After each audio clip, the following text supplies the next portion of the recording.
नमस्कार, सलाम, Ram Ram. Finally India's गोट latent के सारे एपिसोड डाउन हो चुके हैं। हमारे देश की इतनी तरक्की हो ही गई है तो हमारे जो देश की मीडिया है वो भी बहुत ही ज़्यादा अच्छा काम कर रही है। हमारे देश के लोग बहुत ही ज़्यादा अच्छा काम कर रहे हैं।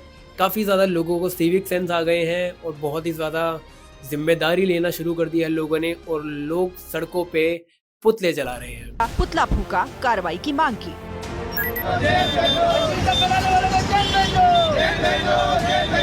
जी हाँ, हमारे रणवीर अलाहाबादिया के जिन्होंने बहुत ही ज़्यादा डार्क जोक मार दिया, बहुत ही ज़्यादा डार्क जोक मार दिया। मतलब इतना ज़्यादा डार्क जोक मारा कि जो हमारा जो ये केस है वो पार्लियामेंट पहुंच चुका है।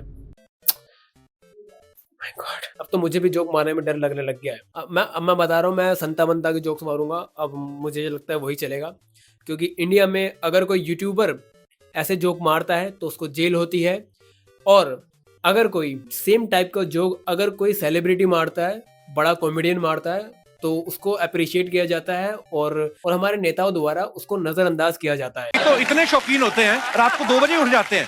क्यों? हाँ, क्रिकेट देखने के लिए। और क्रिकेट का मैच शुरू होना था 4 बजे, और फिर ये माँ बाप की कबड्डी देख के सो जाते हैं।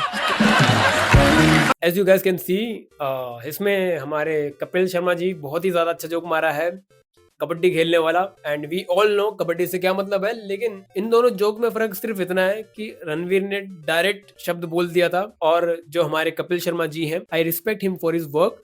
बट जो ये बीच में जो दोगलापंथी है कि जो कोई बड़ा इंसान ऐसा बोले तो उसको नजरअंदाज कर दो, लेकिन कोई यूट्यूबर, हमारे जैसा कोई यूट्यूबर जब कोई ऐसी बात बोलते हैं तो उसकी बात सीधा पार्लियामेंट तक पहुंच जाती है, जो कि बहुत ही ज्यादा क्रेजी केस किया उन लोगों ने। इतना कुछ बड़ा ये केस नहीं था, ये इट वाज जैसे जोक जिसको यहाँ से सुन के यहाँ से निकाला जा सकता था। आई अग्री दैट ये जोक बहुत ही खराब जोक था, बहुत ही खराब था। The way he delivered that joke, हमारे रणवीर जी, वो भी बहुत खराब तरीके से डिलीवर किया था, जिसकी वजह से और भी ज्यादा वियर्ड साउंड कर रहा था वो। पर इसका मतलब ये नहीं है कि बात तुम पार्लियामेंट तक ले जाओगे। मेरे एक जूता कुत्ता उठा के ले गया था, वो भी ढूंढवा दो, पार्लियामेंट तक पहुंचवा दो वो बात भी। हमारा देश इतना नीचे जा चुका है, इस बात का मैं अंदाजा मैं इस वजह से लगा रहा हूँ कि लोग रणवीर अलाहाबादिया की बात को सीरियसली ले रहे हैं। सीरियसली, वो भाई येती को देख के हिलाता होगा, तुम उसकी बात को सीरियसली ले रहे हो। And the show is a joke itself. हमारा जो शो है ये खुद एक मजाक है, इसमें जो भी बातें हो रही है तुम उसको सीरियसली क्यों ले रहे हो। एंड शो के कुछ अच्छी बातें भी थी, जिसकी वजह से शो में जो लोग आए थे वो काफी ज्यादा पॉपुलर हुए थे। तुम लोग शो की जो नेगेटिव चीज है वो देख रहे हो, जो शो ने पॉजिटिव करके दिया है तुम लोग वो नहीं देख रहे हो। शो ने कितने लोगों के करियर बना दिए हैं, तुम वो चीज देखो। और एक तरफ हमारी मीडिया है, अभी तुमको दिखाता हूँ। तो रील में क्या मिलती है, 3 टाइप की कैटेगरी की रील मिलती है। एक रील मिलती है जो अंडर एज बच्चे होते हैं, जो इतनी अश्लील कंटेंट बनाते हैं लेकिन पेरेंट्स उसको कुछ नहीं कहते। दूसरी कैटेगरी होती है जिसमें एक महिला अपने बेटे के साथ रील बनाती है और बहुत ही अभद्र रील बनाती है, उसको देख करके लोग शेयर करते हैं। वहां एक रिपोर्ट बटन भी है, उसको कोई क्लिक नहीं करता, आप रिपोर्ट बटन को क्लिक करिए। एक और कैटेगरी है जिसमें बाप बेटी के साथ बनाता है, और एक रील बहुत वायरल हुई थी जिसमें बाप ने कहा था मैंने अपनी बेटी से शादी करी है, और वो भी लोगों ने अप्रिशिएट करके वायरल किया। और तीसरी कैटेगरी वो बहुत मशहूर है, उसमें तो जिंगल बन गया, किस कलर की पहने हो अब आप बताइए।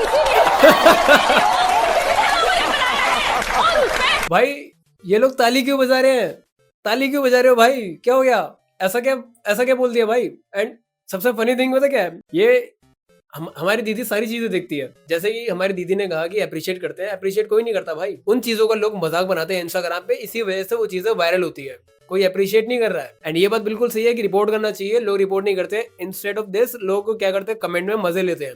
अब कमेंट भी काफी ज्यादा फनी होते हैं, ऐसी बात नहीं है। अप्रिशिएट कोई नहीं कर रहा। हमारी इंडियन मीडिया के पास यही चीजें बची है क्या ये डिस्कस करने के लिए। अतुल सुभाष की इसका क्या हुआ, अपडेट दो भाई मुझे, क्या हो गया, कोई अपडेट, कुछ नहीं पता। मीडिया हमारी इंटरेस्टेड ही नहीं है। द सैड थिंग इज हमारी जो मीडिया है इतनी सी बात पे फोकस कर रही है भाई। ये जो जोक है ये इंडिया में काम नहीं करता, ये यूएस में काम करता है, इंडिया में पार्लियामेंट में जाता है जोक सीधा। द फनी थिंग इज बड़े बड़े लोग बैठ के एसी रूम में आराम से इस बात पे डिस्कस करेंगे कि भाई ने मम्मी पापा वाला जोक मार दिया कि वुड यू जॉइन इट और would you watch it for the rest of your life.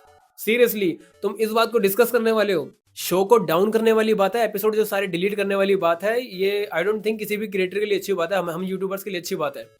क्योंकि अगर लोग इतना ही ज्यादा हर एक चीज पे तुम सेंसर करोगे, हर चीज पे रोक लगाओगे, तो जो क्रिएटिव फ्रीडम होती है वो चीज बंद हो जाएगी। जो क्रिएटिव फ्रीडम होती है बिल्कुल बंद हो जाएगी। लोग कुछ भी खुल के बात नहीं कर पाएंगे किसी भी चीज पे। तुम इतना ज्यादा भी चीजों पे रोक मत लगाओ। पर वही बात है कि हमारी जो मीडिया है उसको टीआरपी मिल रही है, हमारे जो देश के पॉलिटिशियंस हैं उनको एक टॉपिक मिल रहा है डिस्कस करने के लिए कि भाई बहुत दिनों से नया टॉपिक नहीं आया भाई, क्या करे। अबे कुछ रणवीर चूतिया ने एक जोक मारा गंदा सा, उसके ऊपर कुछ करते हैं, कर दिया तो तुमको रणवीर मिला, वो बंदा ये थी को देख के हिलाता है, तुम उसको सीरियसली ले रहे हो।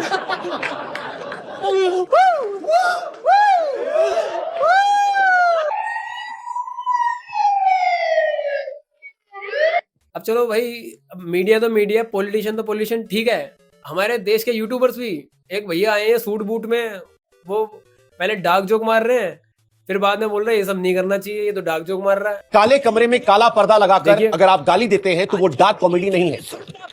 डार्क कॉमेडी के नाम पर माता पिता के बारे में छिछली गंदी बातें करते हैं। वो महिप सर है। अरे सर, मम्मी कैसी और मम्मी कैसी है? नहीं आपने ये इसके साथ आएगी ना। बंद करो, देखो 98 हाँ हाँ, अरे यार 98 हाँ 989 मैं धर्म देख के थोड़ी ना।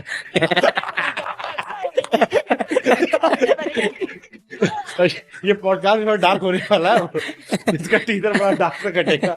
हमारे भाई साहब हवा की तरह बदलते हैं।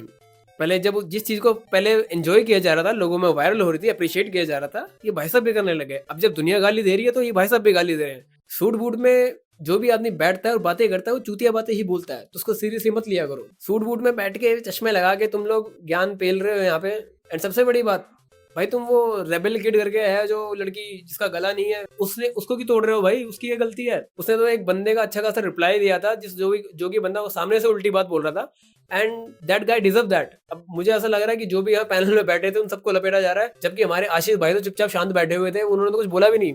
हमारे आशीष भाई को लपेट लिया। द मेन थिंग क्या है, हमारी जो मीडिया है उनको टीआरपी चाहिए, उनको कुछ मसाला चाहिए बात करने के लिए, ठीक है। उनको वो चीज़ मिल गई है तो वो लोग इसी बात पे डिस्कस करते रहेंगे। ये काफ़ी लंबा चलेगा जब तक कुछ नया ट्रेंडिंग चीज़ नहीं आया थी। ये लोग इसी चीज़ को पकड़ के रहेंगे। जो मेन न्यूज़ थी, जो अतुल सुभाष वाला केस था, जो हमारी जो डॉक्टर के साथ ऐसे हुआ था कोलकाता में, उनका क्या हुआ, उनका क्या अपडेट है, कुछ नहीं पता है। कुछ भी ये लोग अपडेट देने को राजी नहीं है। इनको बस डिस्कस करना है कि रणवीर भाई साहब ने ये जोक क्यों मारा। और हमारी जो जनता है, आपको पता ही है इंडिया की जनता कैसी, किसी भी बात पे ऑफेंड हो जाती है, किसी भी बात पे आप जोक नहीं कर सकते हो। तो मुझे नहीं पता कि क्या होगा इस देश का जब आप इतनी सी चीज को इतना सारा सीरियसली लेने लग जाते हो। बस यही बोलूंगा कि भाई अच्छे चीजों पे ध्यान दो, एंड आई होप हमारे समय भाई का जो शो है वो वापस आ जाए, क्योंकि इट वाज लाइक, मैं ऐसा नहीं बोलूंगा कि वो बहुत ही ज्यादा ग्रेटेस्ट शो था, लेकिन yeah it was fun watching it. ठीक है, वो फन था, हंसी आती थी थोड़ी बहुत देखने में। एंड उस शो से कितने लोगों को भला हुआ, तुम वो चीज तो देख लो भाई। कितने लोगों को प्लेटफॉर्म मिला कुछ अपना टैलेंट दिखाने का, और कई लोगों का करियर बना उस शो से। हमारे देश के लोगों को अक्ल आए, ठीक है, हमारे देश के पॉलिटिशियंस को अक्ल आए, और सबसे मेन चीज हमारी देश की जो बेकार मीडिया है उनको अक्ल आए। मुझे ऐसा लगता है कि जो ये लोग बैठे हुए हैं ये बूमर्स ही है। ये भी हो सकता है इस शो को डाउन करने के पीछे जो हमारा जो OTT माफिया है वो भी हो सकता है। अब मैं ऐसे कॉन्स्पिरेसी थ्योरी नहीं बना रहा हूँ, लेकिन it can be possible, because कई OTT चैनल्स ने इंडियाज गोल्ड लेटेंट को खरीदने की कोशिश की है, क्योंकि हमारे समय ने भी पहले बताया था, तो ये भी पॉसिबल हो सकता है। तो बेसिकली सबको मौका मिल गया है बात करने का एंड शो को डाउन करने का, क्योंकि इस शो पे सबकी नजर थी बहुत पहले से ही। हमारे चाहे वो पॉलिटिशियंस हो, मीडिया हो, या फिर जो OTT माफिया हो, इन सबकी नजर पहले से थी इस शो पे, एंड उन सभी को एक मौका मिल गया है इस शो को डाउन करने का। एंड अब वही हो गया है, सारे जो एपिसोड सब डिलीट हो चुके। तो मुझे नहीं लगता इस देश का कुछ हो सकता है। तो आपका क्या कहना है इस टॉपिक के ऊपर, कमेंट करके जरूर बताना। और वीडियो पसंद आई तो प्लीज वीडियो को लाइक कर देना। मैंने कुछ गलत कहा हो तो आप मुझे करेक्ट कर सकते हो कमेंट बॉक्स के अंदर, बिल्कुल कमेंट बॉक्स ओपन है। आपको मेरी बात अच्छी लगी हो तो वीडियो को लाइक कर देना, और अगर चैनल में पहली बार आए हो तो चैनल को सब्सक्राइब किए बिना मत जाना। So thank you guys for watching my video and have a nice day, good bye.